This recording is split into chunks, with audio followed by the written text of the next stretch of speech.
How is everybody? My name is Jonathan Ashley. This is discussion number 4 on Reconstruction and Redemption.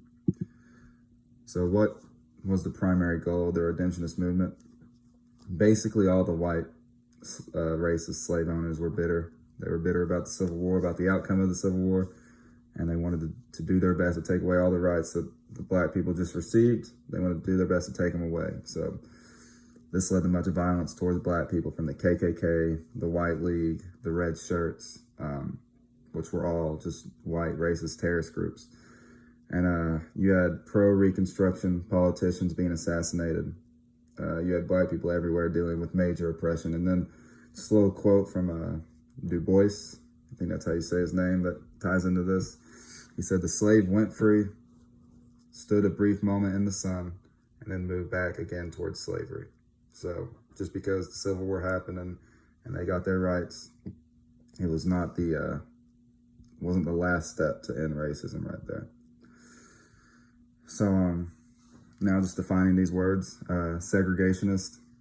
This is someone who is in support of segregating people or looking down on a group of people based on their race. Assimilationist, I think I said that right. This is kind of the opposite. This is someone who wants to bring people together, no matter their race. And then just anti-racist. This is just someone who opposes racism.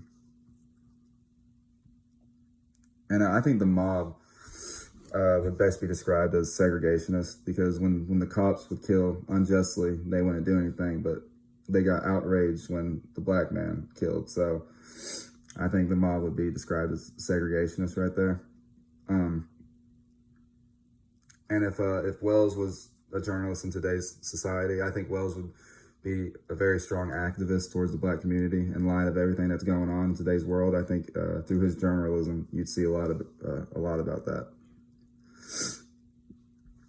And then some assimilationist ideas in Booker T. Washington's Atlanta exposition address. Sorry about that. Just something early that I found, and that was, and he said, "When I arose to speak, there was considerable cheering, especially from the colored people.